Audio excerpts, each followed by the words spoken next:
again. As I said before, I'm Sarah. I'm a product manager here, and this session is all about the Preflight reports in pdfToolbox. So reports are a great tool if you want to communicate with your customers or if you want to communicate internally. There are different types of reports that you can create after a Preflight in pdfToolbox, like an XML report, a JSON report, or a PDF report. And in pdfToolbox 14, there are 4 new features relating to these Preflight reports that I would like to introduce you in this session. So let's start with the JSON reports. With pdfToolbox 13, we added the JSON reports to pdfToolbox, and the content is comparable to the XML report. So we have information about the document, the environment, and the profile that has been executed. But the XML report is also provides information regarding the resources in the document, like spot colors, fonts, or images. And these information is not included in the JSON report right now. So with pdfToolbox 14, we improved the JSON reports by adding this missing information. So what does this mean? If you are creating a JSON report with pdfToolbox 14, you will now also get information about the document in general, like the file size, the PDF version, the output intent, the creation date and time, and the layers. And on the other hand side, you also get information about the resources like spot colors, fonts, images, bookmarks, embedded files, or annotations. So where does the JSON report get this information? This whole feature is based internally on QuickCheck. So with pdfToolbox 14, a predefined QuickCheck configuration file is included by default. This configuration file provides the JSON report with the additional information that I just mentioned. And if you create a JSON report, you will now have in your docs section a QuickCheck object. As you also can see here in the screenshot, this QuickCheck object will store all the information. Since QuickCheck is now integrated in the JSON report, I want to give you a short recap here. You don't need to worry about QuickCheck functionality because it is already integrated in the default. But for those who would like to create their own QuickCheck configuration file, I will also come to that at a later point. Here is a short recap. So QuickCheck can be used for a quick and deep analysis of a PDF file. The QuickCheck is configured by a list of filter expressions that pick up different groups and subsets of available data, which makes it possible to only return information that you really need. And the configuration is based on a simple text file that contains one or more filter expressions. And the output is then created in form of a JSON file. So that was the theory. Let's have a look to pdfToolbox. In pdfToolbox, you have 3 different options to create a JSON report. The first one is in pdfToolbox desktop after a profile execution in the results dialog. By clicking the Create Report button, you can select a JSON report. Then the next one is also in pdfToolbox desktop and within a process plan. And the last option is on the CLI or analog on SDK or REST API. Here it is important to mention that not all 3 versions have the same setting options. So while there are several parameters on the CLI and within a process plan, you don't have more setting options after a Preflight in pdfToolbox desktop. So let me show you this within demonstration. So here you can see pdfToolbox is open. Here is my PDF file, and here is my profile that I want to execute. By clicking on Analyze, pdfToolbox finds an arrow, and I want to create a report here. And in this area, you can select the type of the report. So we want a JSON report, and then we can just say Save. And now, if we open the JSON report, this is how it looks like. In the docs section here on top, you have all the information that are already in pdfToolbox 13. But now, let me close the pages. Here you can see you also have the quick check object that is now in there by default. So here are information stored, like if there are any annotations in your PDF file, they will be listed here. You have information about the output intent. My example has the output intent PSO coded v3. Here we have the PDF version and so on. So all the information are stored now here in your JSON report. Okay, let me show you one more thing. As I said, when you want to generate a JSON report after the pre-flight, you only can select the type of the report, but as you can see here, you don't have any more options for that. If you want to have more options, then you should generate your report on the CLI. Here, as you can see, you have more parameters, so let's go through them. The first one is all checks. This is a parameter that you also have with pdfToolbox 13, so it's not new, and this will include checks without hits. Then you have a compact option. With this, the report is written in a single line, and this will also reduce the file size. Then we have the ink coverage information. This will include the ink coverage per document and per page. And because ink coverage is quite a frequent requirement from our customers and it is available for the XML report already, we also added this to the new JSON reports. Then with quick check is none, you can disable the default quick check configuration file. That means you don't get the quick check object in your JSON report. And the last option is to override the default quick check configuration file and reference your own one. So how can you reference your own quick check configuration file? The first thing that you have to do is to download the default quick check configuration file. There is a file attachment in our online documentation on our website that provides this file. As you can see here, this is the article that contains the default configuration file. After download, you can either add further quick check filter expressions if you even want more information in your report, or you can delete existing filter expression and only add the ones that you really need. After that, you just have to save it and reference the file on the CLI. So let me show you this also with a demonstration.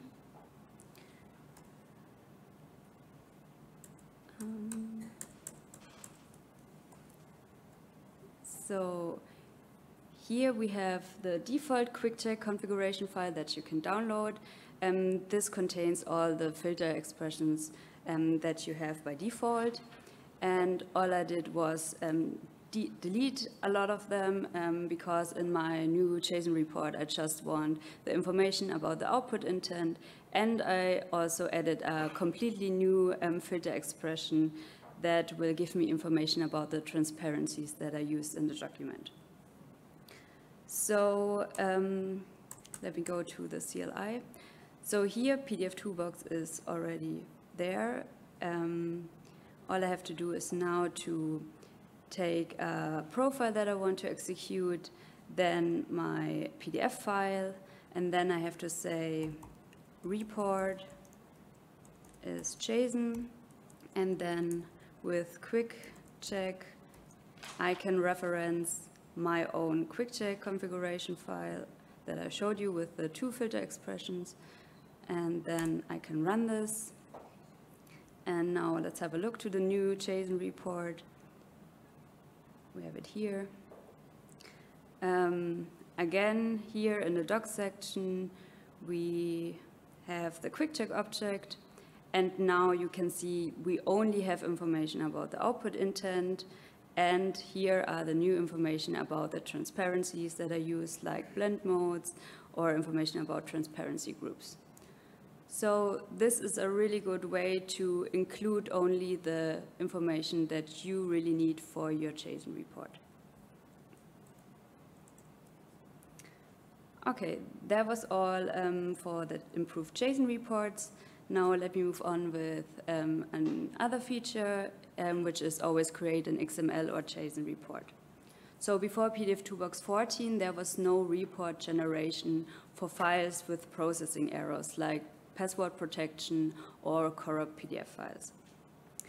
All you get was an error message that was displayed on the CLI, but there was no report generation.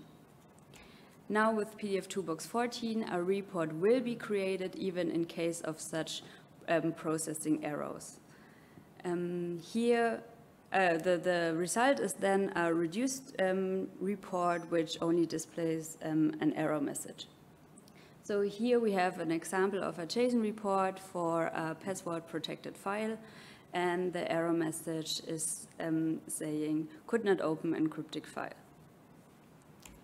Here is another example, also a JSON report for a corrupt PDF file that could not be opened, and the JSON report now displays the error message, an error occurred while parsing a content stream, unable to analyze the PDF file.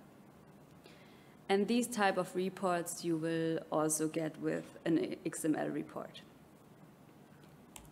Then the next feature is we improved the listing of process plan steps in JSON and XML reports. So until now, the XML and JSON report were not fully consistent when a process plan was processed in terms of what information is available for each step. So with pdfToolbox 14, we improved the listing of the process plan steps.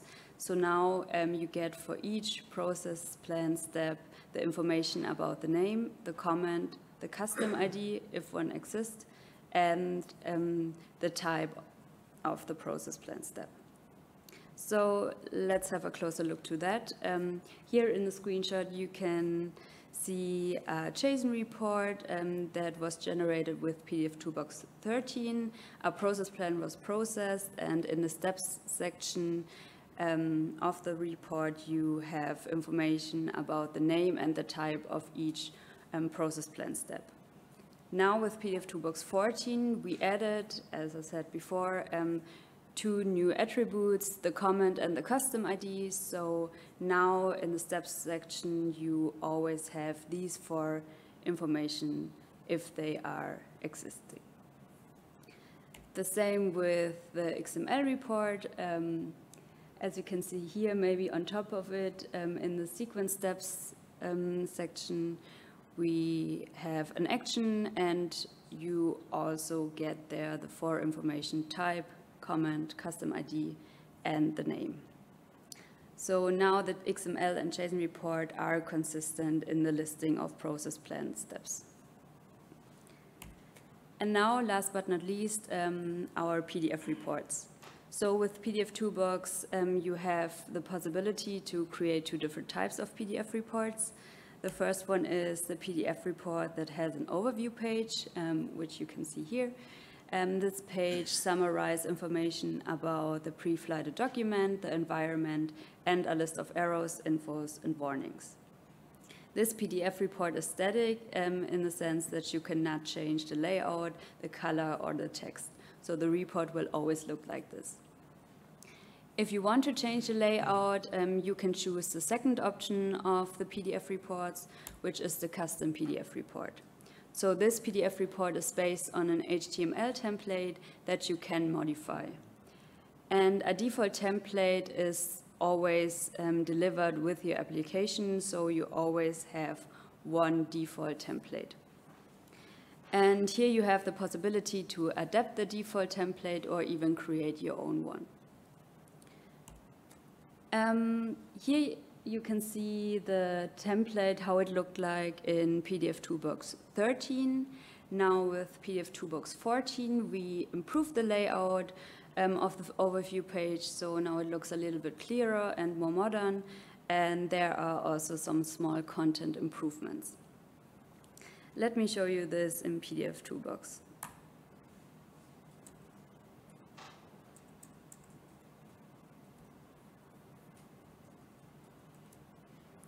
So again, we have here a PDF file. I analyze my profile that I want to execute, and then I can say create a report. And now we don't want to create a JSON report, we want a PDF report with the custom HTML template. Here at the bottom you can see PDF report overview. That's the default template that you always get with your application. Then we can say save.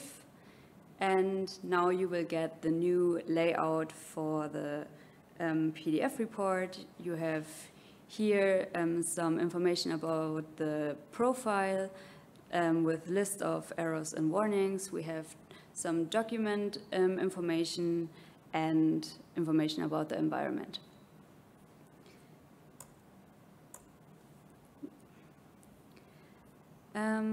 With this overview page, we have one problem, and that is that you have information about the document, but no information about the spot colors or the page size or so on. So with pdfToolbox 14, we did not just update the design of the overview page, we also added some optional information that can easily be ordered. So how does this look like? We created 5 new pages that you can add additionally to your report. The first page is the spot color information. This page will list all spot colors that are in the document, and you also get information about the spot color name, the alternate color value, the alternate color space, and on which page it is used. Then we have a page information page. This shows a preview image with a predefined safety zone. You have information about the page rotation and the page scaling factor, and you get information about the sizes of the page geometry boxes. And if a page scaling factor is set, you also get the effective size of them. And you also get information if all pages of your document have the same file size or not. The next page is the ink coverage. Here you get ink coverage information per document and per page. And as mentioned before, the ink coverage information is a frequent requirement. So we did not just add it to the JSON report, we also added here to the PDF report. So you can include this information also here. Then the next one is the ink amount. On this page, all areas will be highlighted in a preview image if the ink amount is over a certain threshold. So this is something you might also know from the visualizer technology in pdfToolbox.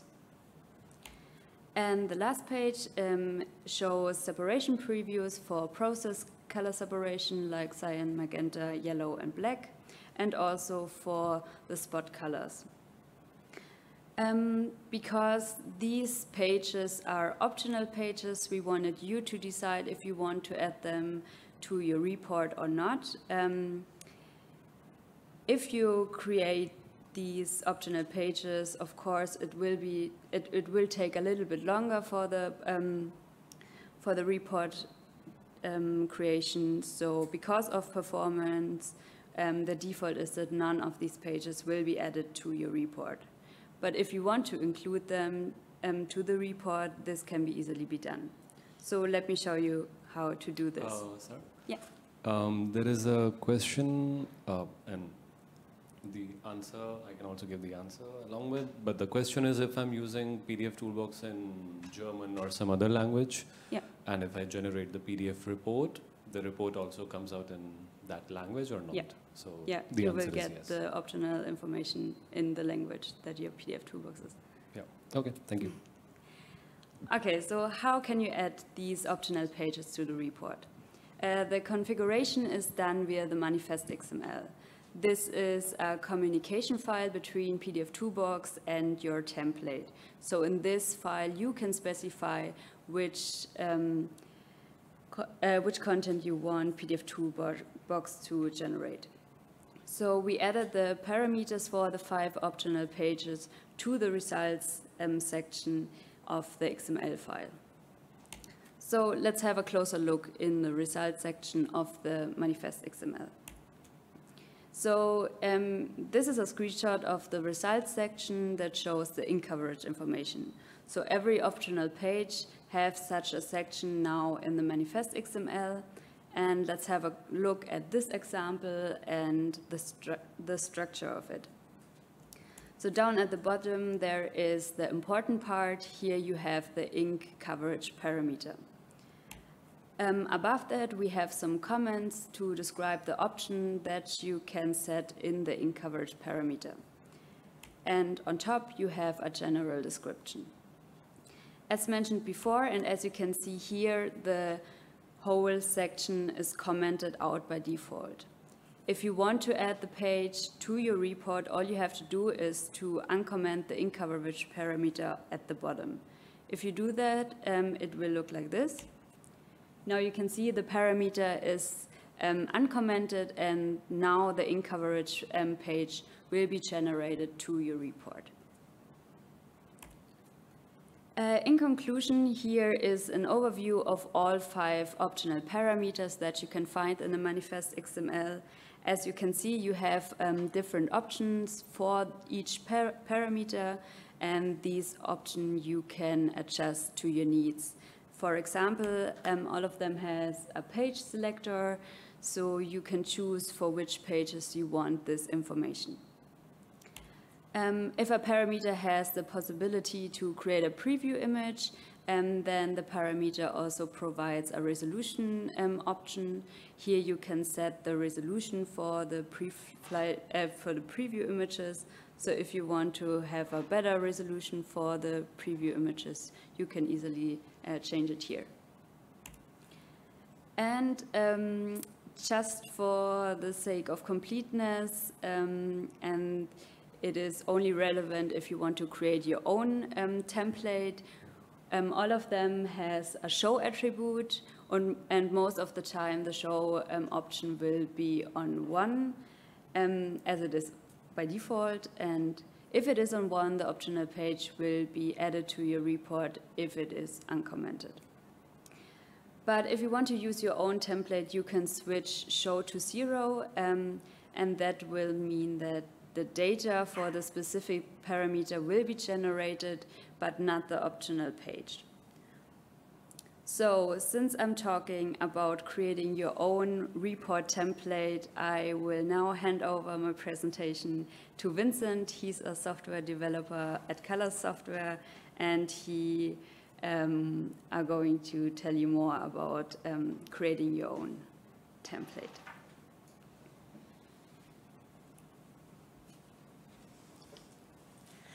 Yeah, as Sarah already told, I'm Vincent, and I'm going to talk a little bit about how to customize your own reports. And for that, I'm going to go straight into the Finder. No, not into the Finder, I'm sorry. I'm going to first and foremost show you how to actually get at your custom report. And for that, I'm going to close this. And we analyze this again, click on Create Report, and down at the bottom here, where you can select your own custom report, we have a couple of them. The only one you get with pdfToolbox 14 is this PDF report overview. The rest of them I created beforehand for this presentation. But how you actually get at them is through this button right here. If you click on Browse, would just open in your Finder. So now I'm going to talk a little bit about the structure because it changed. Some things changed, some things got added. since pdfToolbox 13.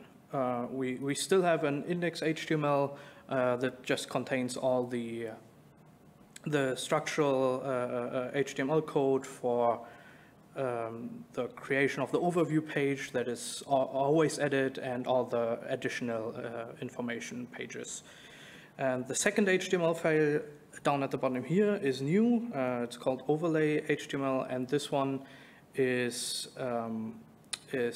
to create a header that adds a company logo and a product logo at the top of every page. Yeah. There are a lot more scripts and a lot more CSS code in the new template, and there's a reason for that, and that's because for every additional page we now can create, we created a new CSS and JS file. So if you want to, for instance, just quickly change something in the spot colors page, you can simply just look for the spot color CSS and spot color JS file, and all the relevant code is going to be in those specific files only, to make it the overview of the whole thing a little bit better.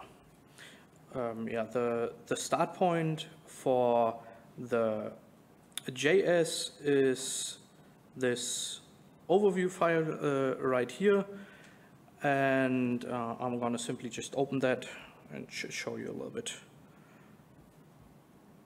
So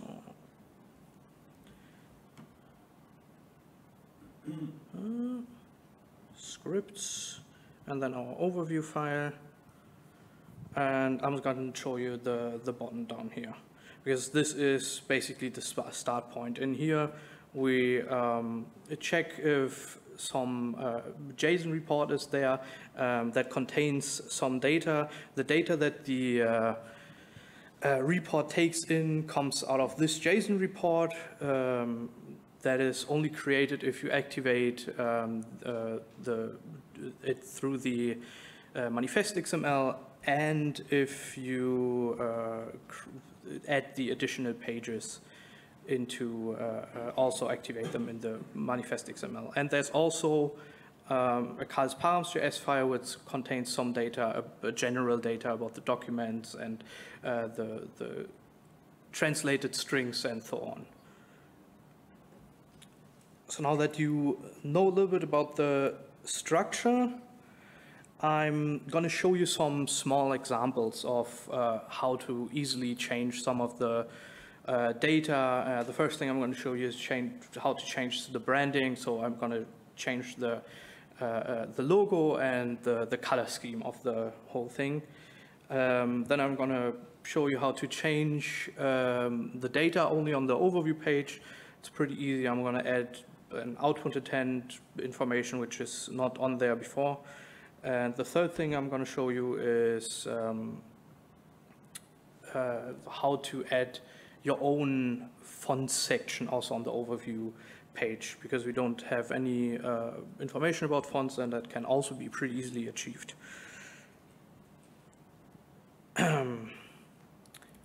Okay, the first thing I'm going to do is create a report with my branding template, and show you how the whole thing looks, and then show you the small things I changed.